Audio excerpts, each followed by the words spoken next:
Irmandade e tristeza. Amanhã será um dia de virada, e um dia de treinamento. Se você quiser observar, mais uma vez você é bem-vinda. Basta estar fora da pousada amanhã de manhã ao nascer do sol. Primeiro será a virada, depois haverá o treinamento. Aratus disse com o que aparentemente era seu sorriso caloroso habitual. Foi difícil para as membros da Rosa Azul não querer devolvê-lo, e ele apertou a mão de cada uma delas antes de partir. Depois que ele se foi, Laqueus olhou em volta, enquanto elas também começavam a voltar para seus aposentos. Venham para o meu quarto quando voltarmos para a pousada, ela disse. Ela foi recebida por acenos silenciosos de reconhecimento. Elas caminharam sem falar, todas com os nervos à flor da pele, com o que ouviram, mesmo com a aparente decência do jovem carismático. Então acenaram para a mulher que cuidava do balcão, e subiram as escadas, com uma aparência de cansaço, embora, de fato, suas mentes estivessem muito ativas.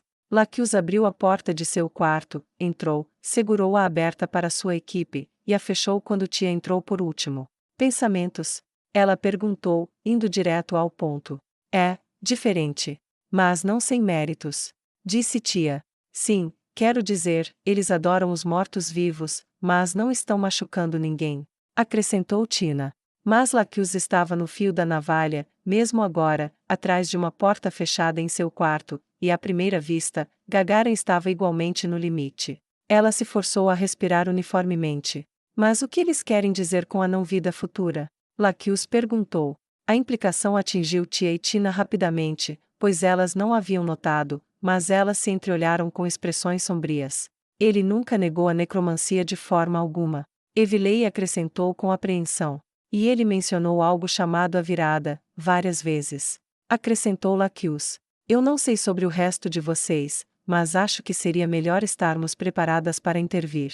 Partimos amanhã, como prometido, mas este pode ser o fim do nosso contrato, dependendo do que virmos.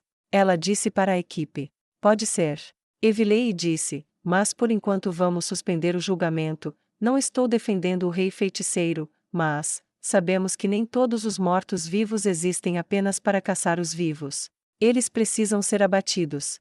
Laqueus estalou, surpresa com sua própria explosão repentina. Ela baixou a voz, por pura força de vontade, e continuou. Claro que os esqueletos, pelos deuses, aquele cavaleiro da morte, estão sob controle, mas sabemos o que eles fariam se não estivessem. Vampiros, esqueletos, cavaleiros da morte, litis, monstros como esses sempre se voltam contra os vivos, se tiverem uma chance.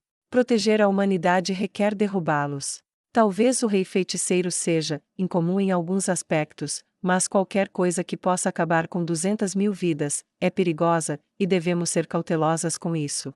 Mesmo que seus seguidores pareçam benignos. Acrescentou Gagara.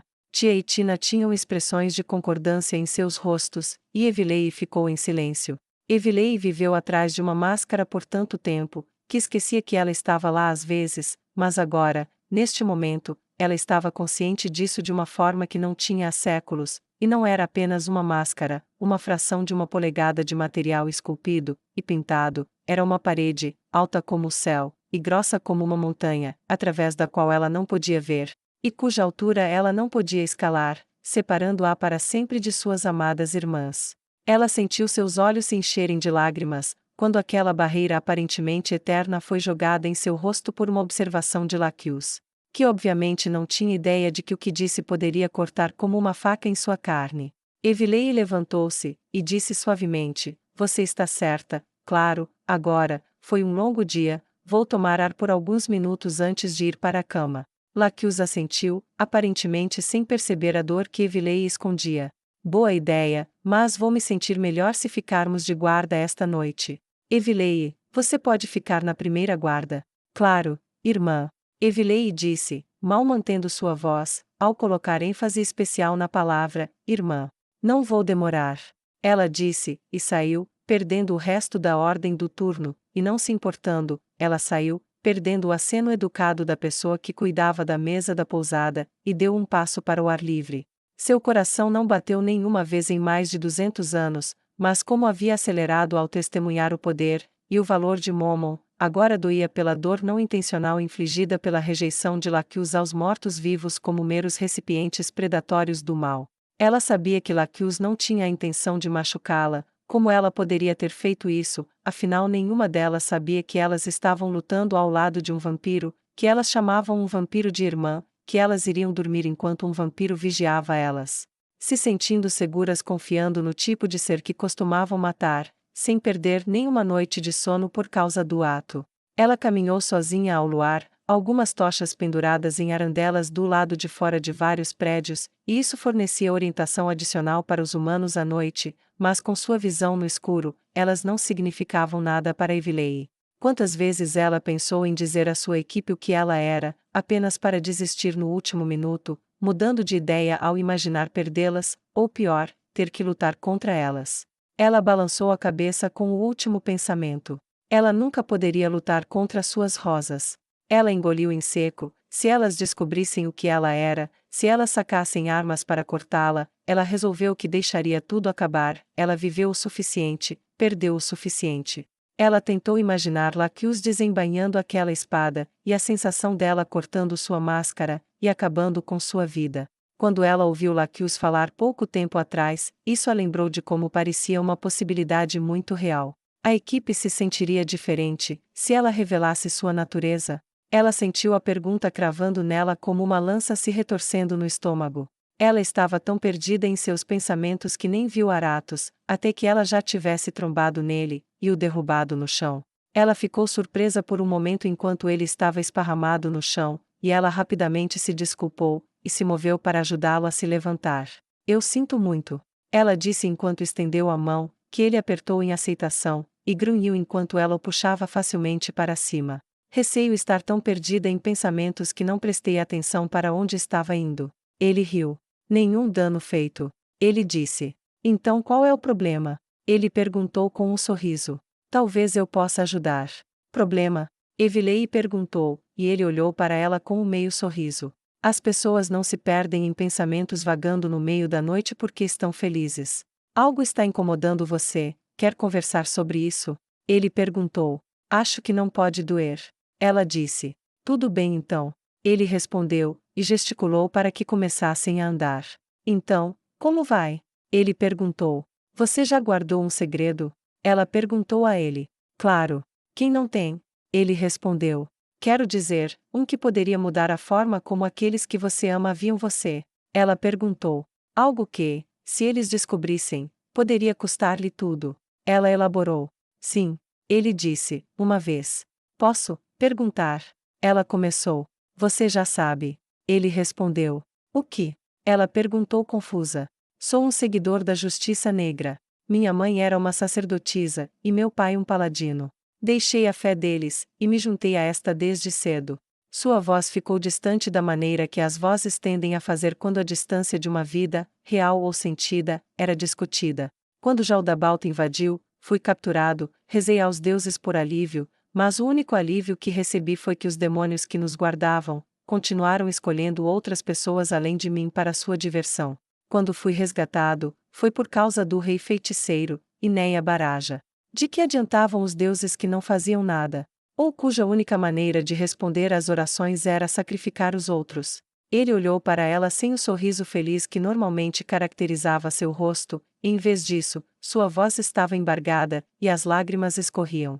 Aqueles outros prisioneiros eram meus amigos, eles rezaram pelo mesmo resgate que eu, mas estou aqui, e eles acabaram como destroços mutilados, ou refeições para demônios, ou invasores demi-humanos. Se os deuses estivessem respondendo às minhas orações, mas sacrificando outros que rezavam ao mesmo que eu, qual era o sentido de rezar para eles? Não vi nenhuma razão para pensar que eles se importam com o que aconteceu conosco. Ele disse, falando suavemente, mas gradualmente colocando as palavras para fora. Quando o rei feiticeiro nos libertou, e não muito tempo depois, Neiel declarou um Deus da justiça, joguei fora minha antiga fé, para seguir um Deus que realmente se importava em nos ajudar. Meus pais e eu nos reunimos alguns meses depois disso, e apesar de ele ter me salvado, seu próprio filho, eles o depreciaram a cada palavra. Mesmo quando usaram e confiaram em seu poder, eles falaram mal dele para o povo e seus colegas, e por semanas eu fiquei em silêncio, suportando seu constante ataque verbal ao meu Salvador, o Salvador da minha nação. Eles não sabiam como isso me machucava, até que eles me fizeram chegar no limite. Ele deu de ombros. Um dia eu perdi a paciência, e revelei que havia me juntado aos seguidores de Neia Baraja, antes de recebermos nosso nome atual de Justiça Negra. O que aconteceu? Evilei perguntou. Bem, eles me expulsaram, eu me tornei um pária para as pessoas com quem cresci, bem, aqueles que ainda estavam vivos de qualquer maneira, exceto alguns que vieram para o mesmo lado que eu, todos nós perdemos nossa família, nossos amigos, até mesmo nossos cônjuges em alguns casos. Ele respondeu tristemente. Você fez as pazes? Evilei perguntou suavemente. Você não pode acertar as coisas com os mortos. Ele respondeu com um aceno de cabeça. Eles morreram pouco depois durante a luta. Meu pai caiu na última batalha contra Jaldabaoth, e minha mãe ao retomar uma pequena aldeia no interior. Sinto muito. Evilei disse enquanto enxugava os olhos. Tudo bem, eu cheguei a um acordo com isso.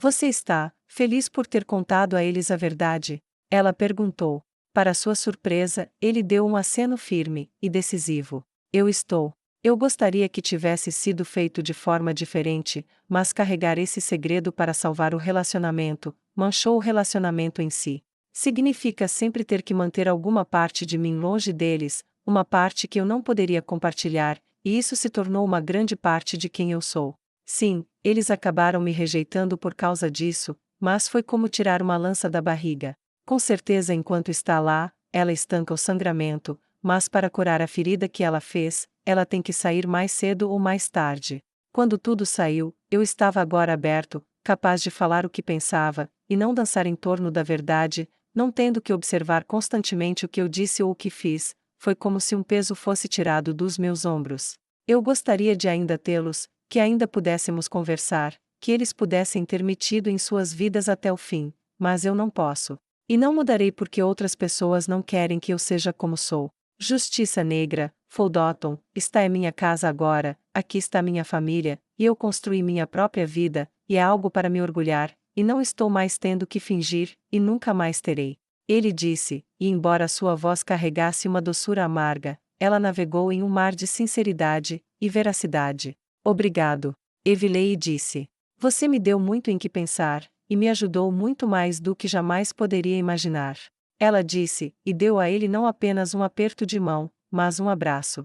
É melhor eu voltar agora, há uma longa noite pela frente. Eu também. Ele disse com um rubor tingindo seu rosto, e contrastando com sua barba ruiva.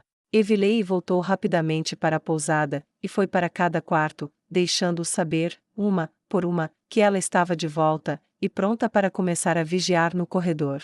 Quando ela entrou no quarto de Laquius, ela descobriu que a mulher estava se preparando para se deitar.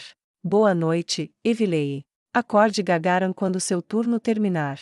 Laquius disse com um sorriso. Boa noite, irmã. Farei isso. Evilei disse, vou pegar a luz para você. Obrigada. Laquius respondeu, enquanto Evilei se aproximava da vela, e gentilmente bateu no topo dela com a mão, apagando-a, e inundando a sala com a escuridão. A noite mais escura não era obstáculo para a visão de Evilei, e ela podia ver que Laquius, exausta por estar com os nervos à flor da pele, fechou os olhos, e começou a dormir. Com apenas um pequeno pensamento, Evilei podia ver cada veia bombeando sangue pelo corpo de sua irmã. Era tão fácil, apesar de não ter se alimentado por séculos, ela ainda sabia como era. Ela viu a mudança na respiração de sua irmã, que disse à experiente garota vampira, que Laquius estava dormindo profundamente, confiando em um vampiro com sua vida. Evilei empurrou o capuz para trás, e removeu a máscara, e pela primeira vez em seus longos anos de associação, ela olhou para o rosto adorável de Laquius, sem nada entre elas, os olhos vermelhos de Evilei estavam arregalados, quando ela olhou para sua irmã adormecida, e ela sussurrou baixinho. Algum dia eu prometo, vou te contar a verdade, mesmo que isso me custe tudo. Ela disse, enquanto as palavras suaves passavam por suas presas e lábios, e entravam no mundo, desaparecendo no nada, sem ninguém acordado para ouvi-las. Evilei colocou sua máscara novamente, colocou seu capuz de volta, e então a vampira saiu para o corredor, para proteger suas irmãs humanas.